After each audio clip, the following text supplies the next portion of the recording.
We would like to welcome you to the mysterious world of Sasquatches and aliens. For today, we are going to be interviewing quite a character, SunBôw. He believes in a mysterious being, but we'll get back to that later. SunBôw has written 2 books on the being we're discussing and has been going to ceremonies to honor the creature for years. The topic is the belief of a race of interdimensional psychic Sasquatches that communicate through the spiritual plane. We'll be diving deep into the entanglement of aliens, First Nations folklore, and the misconceptions about the belief. I'd like to welcome to you all, SunBôw. So first, I just kind of want to describe what the podcast is about. We're doing it on Psychic Sasquatch? Yeah, the interdimensional Bigfoot, that's what my mom calls it. She calls Sasquatch. it interdimensional Bigfoot. Mm-hmm. Is that another name for it? Would that be? Well, Bigfoot is a name that was born in California in 1958 in Bluff Creek when they found those first tracks they took casts of. The word Sasquatch is from BC actually, Coast Salish, the Halkomen dialect of the Coast Salish, and it's been in use for a good century, so the name Sasquatch is older. Oh, wow. We ready to go? When did you, first come up with the belief of the interdimensional Sasquatch? What kind of spawned it? The first native legend I heard when I was about 8 or 9 was about that was being called Sasquatch, but under another name. I didn't know the name Sasquatch back then. Then by the time I was about 11, the famous Patterson film came on the screens, and we all heard about Sasquatch worldwide. But it went on and on and on for many years before I could understand who really they are, and I had my first experience in 81, close encounter.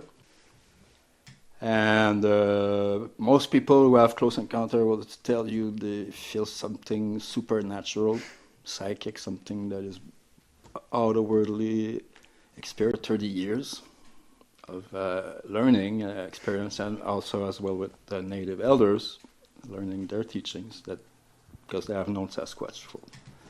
So that's when I finally get to understand that, oh, yeah, they are interdimensional, which means they are not limited to this physical plane.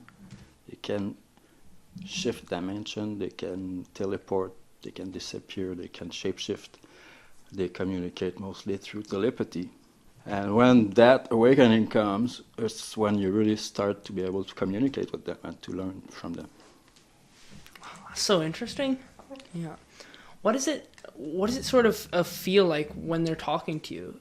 Is it just kind of there, or is it like a voice in your head? There's different ways, and it's different for every person. Mm-hmm. I know by now, I must say, I've communicated with about 200 people who have ongoing communication with Sasquatch. Oh, so it's a wide belief. Yeah. It's worldwide. There's people in Australia, in Russia, in everywhere. It's different for every person. It depends on your gifts, your abilities. You know. Mm-hmm. Even among the natives, it's not everybody in the tribe who goes out and speak with Sasquatch. It's usually the shamans. They will be the ambassador between them and their tribe. So the communication can come in many ways, many manifestations. It can be voices, vocals, it can be smells. Many people report skunky smell when they come around. A physical sighting, one in an astral form, an astral projection. It can be footsteps they leave for you, stick symbols, tree structures. That's all the words they use to communicate. But once you know them, telepathy is the way to communicate on a deeper level. And it's not, of course, a gift that everybody... I mean, we all have it naturally, but it's something we develop with practice. I often tell people practice with animals because they have it naturally and they're really good teachers. But the Sasquatch, once we establish a friendship with them, they can start giving us messages and guidance. And you know when you have this knowledge coming to you, it's them. You feel it. For instance, that's how I channel. They asked me to write books. It's a book series now with three titles. the Sasquatch message to humanity. And they gave me the information to write through telepathy. And there's a lot of this information that I didn't have firsthand, that I found confirmation later. Okay, so you wrote these books. Do you know where, if people want to become more informed and learn more about it, you can purchase them? Or? Yeah, well, they're on Amazon. The first one was my first conversations with Sasquatch. Started in a little less than 4 years ago on Vancouver Island, because I had asked to meet them, and I had a lot of phenomena around me manifesting, but I was still not ready to understand, I was still afraid, unsure. I had a Sasquatch come and look at me through my window, and my mind didn't want to believe it. After a while, I realized, well, this is really happening, and I want to know what it's all about. And I went out in the woods to meet them, and they came, and they started teaching me. How did they choose, or do you know how they choose who they want to communicate to? Is it whoever has like a strongest telepathic link? Good question. Most people, well, the people I've known, that as I said, I met probably 200 people by now who know the Sasquatch, who have contacts with them and communication. And normally they're people who are very good-hearted, very honest, very kind people who love nature. The type of people they're looking for. They won't come if you go out stalking them with guns, for instance, or even cameras. I went on to several websites, and I was looking through, and in quite a few they say there's a connection to aliens. Yeah, actually, your first book is called Bigfoot and Its Connections with UFOs, and I did want to ask about that. Oh, no, well, that's Kiwani's book. Oh. Okay, Kiwani is my editor. He's published those 2 books before I wrote mine, and I hadn't seen or heard of them before I wrote my first one. But he's been researching for over 60 years, and he's always been a little bit of the black sheep in the Bigfoot world, because he's known from first-hand experience after learning from natives that, they are connected with star beings. They travel in spaceships. They are interdimensional, so they have psychic, what we could say, supernatural powers, just because our mind doesn't understand it. So he wrote that book. Me, I had my personal experiences on my side to confirm all this, and collaborating in conferences and that we put up together, and creating a global network. Yeah, that's really cool. So I was hearing another way of communicating with them is sort of a summoning or a ceremony, or it was a sweat. When we came to talk to Jules, he was having a little sweat down there, and they said they were gonna talk to Bigfoot. It's not about summoning or. It's we do. I'm personally involved in native ceremonies for almost 40 years. We have a sweat lodge down here. We have elders from several nations who come and do ceremonies with us here. Most of those native elders, they know about Sasquatch, if not first-hand, second-hand, they're legends. We do ceremonies anyway. We do ceremonies for our healing, for the healing of the world, for being better humans, and honoring all the living beings that contribute to our lives, including the Sasquatch, for me, in my case anyway, for some, because they're our relatives, and they're very ancient beings, very wise. So we include them in our ceremony. We don't do like a ceremony we don't pray to them. Mm-hmm. But telepathy is really similar to prayer. It's when we pray, for instance, we send an intention in the universe, to higher powers, creator, whoever you want to call it. But we can also send good thoughts to our relatives, our friends, our families, even the animals around us. And so that's a bit how telepathy works. If we send those thoughts, they do travel, they do make ripples and have resonance, and people will feel them. So the Sasquatches, they aren't like deities or gods per se. No, they are highly advanced spiritual beings because they have much longer evolution than we do, like some of the star people. But they are not perfect. They don't ask to be worshipped or prayed or just respected, because there's been a long history, well documented around the world, of humans hunting down the Sasquatch, killing them and all that. So this is not the way we're going to learn. We want to have peaceful relations. With those Sasquatch hunting shows where they go out or like even the cartoons and whatnot, where like one came out a year ago, I think, called Littlefoot, and it was, you know, do you find those like offensive? Is that disrespectful? Most Bigfoot movies are commercial. There's a bunch of commercials. Are very disrespectful. They always, and that's the paradox of modern society, is that we had thousands of years of documented history about them around the world, including many being killed and corpses being recovered and all that. And today, mainstream academic science still wants more corpses. Yes. It's never going to be any.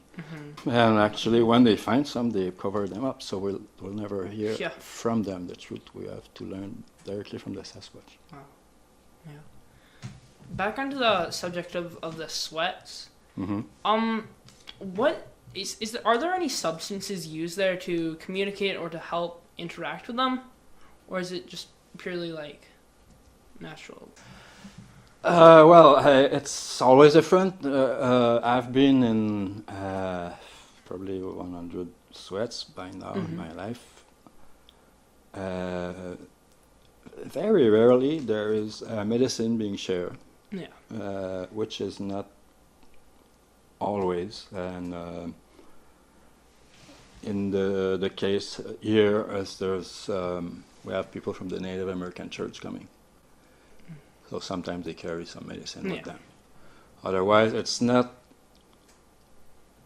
the center of the ceremony, or it's not the main thing. You know, it's not always there. And the main thing is prayers. It's coming together to pray. Just being respectful, and that's really interesting. That's really cool. It seems like a very wholesome and natural experience. Do you know when like the next one of these is happening? Are you going to one soon? Yeah, every full moon. There's a community sweat, so everybody's invited in full moon. That's awesome. Sounds like a really wholesome and just good community all around. Yeah. Yeah. You know, because there is a lot of stigma around stuff like this, where people believe stuff that's out of the ordinary per se. How do you react to people who just shrug it off and say, that's stupid? Oh, well, there's always going to be, I think it's Einstein who said geniuses always are opposed by mediocre minds. Right? Yeah. Something like that. Yeah. The thing is, the mainstream attitude is a systematic denial, including denial of the cover-up that's been happening. Yeah. Which keeps people in ignorance. And that's about a lot of things, not just Sasquatch. Sasquatch is one of those topics that is marginalized, although, there's thousands and thousands of sources and information about it. Why is because modern science is stuck in the materialist paradigm. That's why it won't go any further until it raises in consciousness. At this point, why there's such a cover-up and lies about Sasquatch is because, especially because they are interdimensional beings, and they are connected with the star nations. So that means they are more advanced than we are. Yeah. And that shows also there's not only matter or physical reality, which is only 3 to 4% of the energy in the universe. Wow. So that's why this discover of this secrecy is over that type of things. Do you believe that everyone should accept the Sasquatches as a reality and believe in it, or do you like having it as a sort of a tight community between people who believe in it and understand it?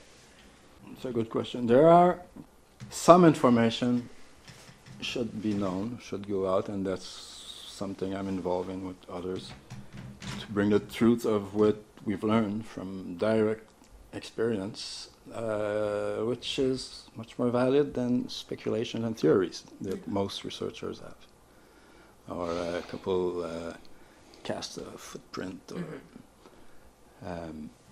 so, yeah, there's there are things that everybody or every open-minded person should hear. For instance, that we're not the only intelligent species in the universe. Yeah.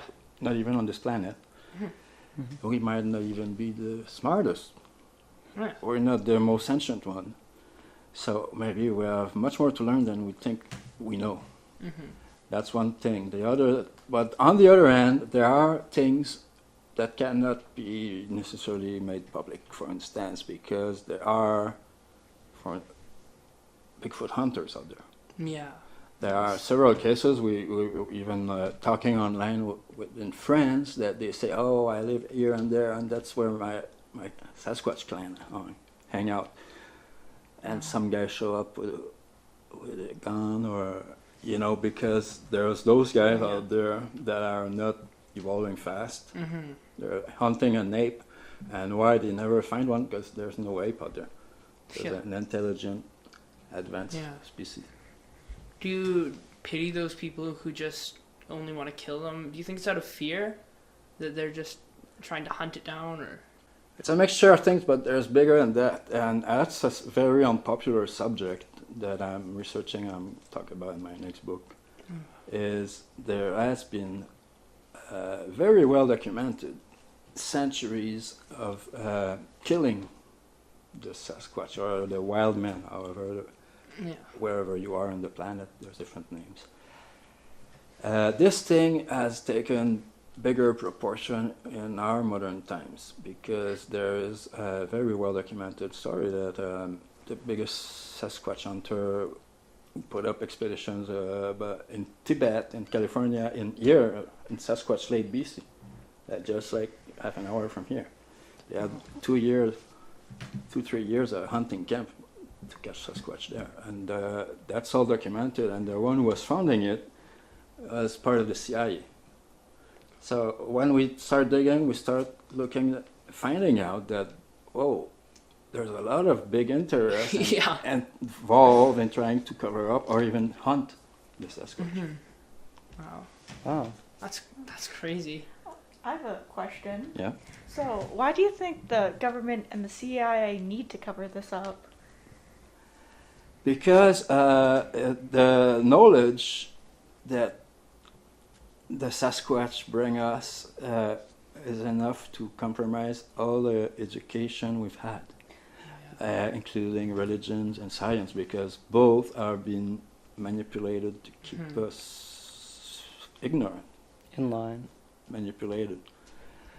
So the Sasquatch bring us this understanding that we are not bound to physical matter. We are interdimensional. So we have a soul, we have a spirit, we have psychic abilities we can use.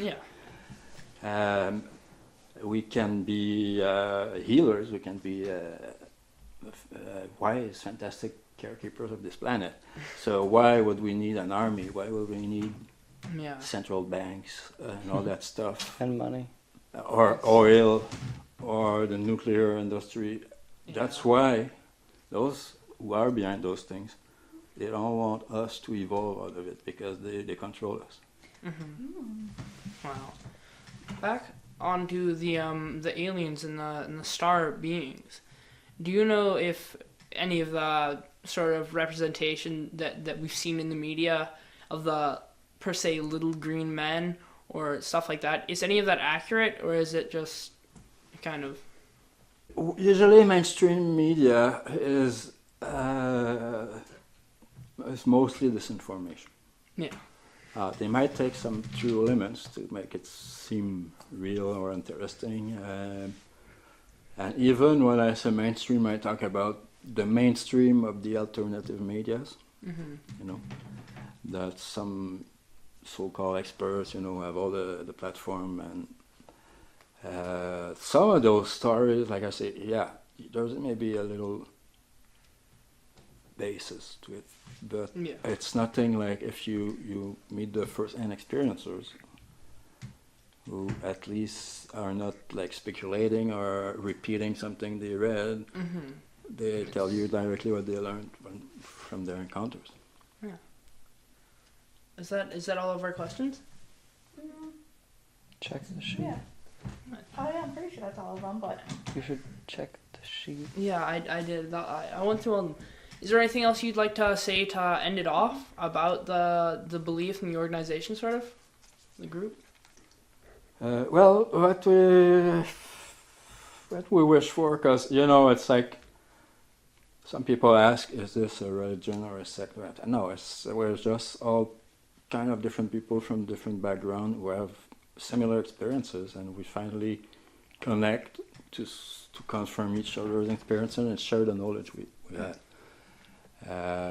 There's people from all walks of life. So, and it's not about trying to convert or convince people of anything. It's about basically offering an understanding. And it's up to everyone. Everyone has free will to do what they will do with it. But we believe that we have seen in our lives that this knowledge is very beneficial. Yeah, that's something that's so interesting and almost inspiring about the belief. It isn't forceful, you know, because even with a lot of mainstream religions, it's very. You're gonna go to hell.